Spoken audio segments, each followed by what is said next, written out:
know, I told the kids before the match, this is going to be a battle and the atmosphere and all that, but enjoy it and embrace it. And they did. They showed up and wrestled. I think we won 4 of the first 5 in battles, and they just didn't let anything phase them. They stuck with game plans. I think it was about the 7th or 8th match. I looked over to my assistant and I said, gosh, everything I'm yelling out to the kids, they're trying and doing, and they're just competing out there, and it's just fun to see. Even in the matches we lost, battling our butts off, and I just couldn't be more proud of a team. Brian, you did not give up any offensive points in the first period until heavyweight. How much did that shut down the crowd advantage? I know that. I just know we were wrestling. But, we showed up to wrestle. But how much did that take out the crowd advantage they would have had? I mean, you have to. You have to go out and battle. And we've been consistent all year. If you look at it in the first period, scoring the first takedown.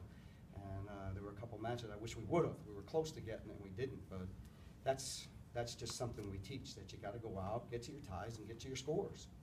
For a lot of teams come in here and I don't want to say back down, but they don't have the aggressive. You guys came to fight. It looked like from the very first whistle. I said this yesterday, and I said our kids have been consistent all year. We've been to Ohio State. We've been to Cornell. It's just another venue. It's just another team, and you have to focus that way because it's our team. We got to worry about what we can do, and we did it. We went out and did what we had to do. How critical was 125 winning that?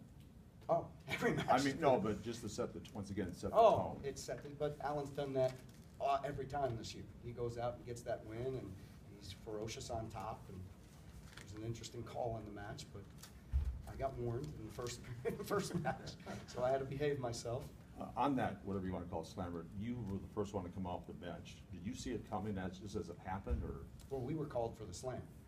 Oh, they did? Yes. Okay. We So lost I the point. misunderstood. They got a point for that. Okay. I can't. Brian, what's this mean for your program? I know there's bigger goals with NCAAs, but what's this mean for your program? It's just, you know, it's another thing that we haven't. We've won every tournament but the National Duals and the NCAAs. We won every tournament, Midlands to Southern Scuffles to MACs and Big 12s, and so it's just another thing that we can say, hey, now we've won this tournament, now let's move on. We got 2 weeks, we got to win the MAC again at home, and then we're going to have everybody in our building in St. Louis.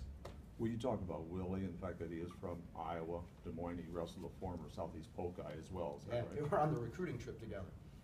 So it was an interesting matchup. And we talked about it before, and he stuck with the game plan. Didn't get flustered. Willie, did you know that you were going to wrestle Meyer before the match? Yeah, I had a pretty good idea that I was wrestling Alex. So. How well do you know him? Can you talk about any other times you've wrestled in the past? You know, which time? We've wrestled hundreds of times. He was my drill partner in my senior year every day, pretty much. You know, we've gone countless hours, countless goes. You know, we still stay in touch even. Like we're still buddies. It's, I mean, we know each other in and out and through. Who usually beat who in the ring? Next question.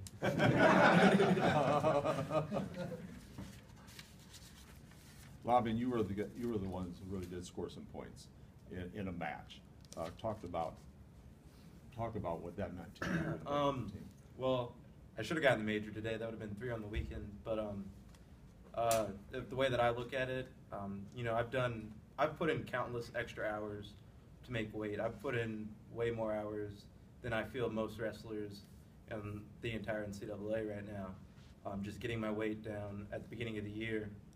And before this, you know, we had a light week, so you know my legs are under me. I feel good, and all that extra conditioning, all those extra miles around on the treadmill, all that other stuff is starting to show right now. And I think people should be afraid of me at this point because my body is ready to go. I'm starting to peak at the right time. I feel really good, and I'm excited now because I went out there this weekend. I put on a show for the Iowa fans, and I feel really good. Brian, a lot of people had doubt in your team, even though you're undefeated. Did you erase the doubt? Probably not. We'll probably be ranked second. It doesn't matter, though. That's a media thing. I told them all year, it doesn't matter. We've got to show up in March and get the job done, and that's our focus. You know, wherever it comes out, and people are always going to doubt us. It's just we're not one of the traditional programs. You know, I don't think we've had a losing season in 14 years, and this is the second straight time we've beaten Iowa. We beat them 2 years ago at the National Duals. So the last 2 times we wrestled, we beat them. And we beat Ohio State this year. We beat them 2 years ago. we continue to do it, but I don't know what, I guess we just gotta keep doing it. But that doesn't, it's not important. Our kids are having fun, they're going to school and wrestling and having fun, and that's the important thing, that they're competing like champions. Willie, were you recruited by Iowa? Yes, sir. Did you talk about the decision to go to Missouri then? Yeah, I showed up in Missouri and, kind of didn't know what to expect. But from the moment I stepped on campus and the moment I saw facilities and met with coaches and team, I felt like my decision was made. It just felt right. It wasn't, something I can really describe or any one particular thing. It just felt like where I needed to be. So that's where I am. Coach Smith, there was a comment by a Big Ten wrestler this week from an unnamed school that you might have competed against in the quarterfinals, and it talked about you guys being untested. Now, at this point, after winning the national duels, how tested do you think your team is heading into the max of the NCAAs? I don't know. Ask the question to him. No, we've had 20, I had to ask the guy, we're 24 straight goals. I think we've won 28 since last year. So it's been fun. It's fun because it's actually growing the sport, our fan base back home. People are following it now that are football and basketball fans. Hey, let's watch our wrestling team. And those guys compete. So it's a good thing. It doesn't matter the dual meets. This was big. We won the national duels, but now we got to get our mind focused and we got to get ready for the max in 2 weeks. But that stuff, that's fun. That's a learning thing for my guys to, hey, see, you got to be smart about what you say. Brian, this is only the 6th time Iowa and Missouri have ever wrestled. Would you like it to become a true rivalry? It's only it took us 3 hours and 45 minutes.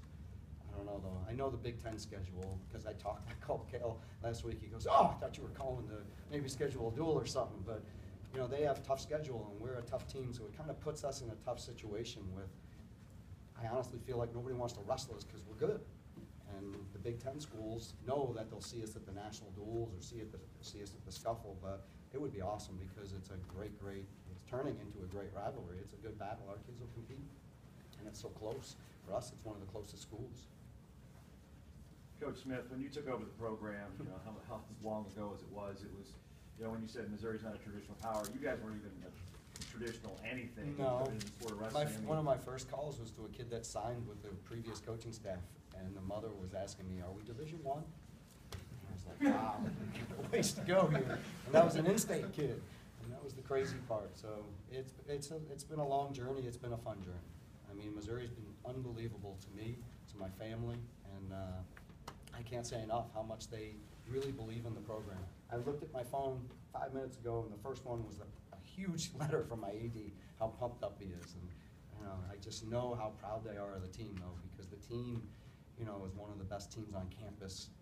We've won the Tiger Cup, which is, academics, community service, all those things, and we're we're one of the top teams right now this year again with it. So I'm so proud of the type of people they are, and I think I know the school is real proud of it. Any further questions?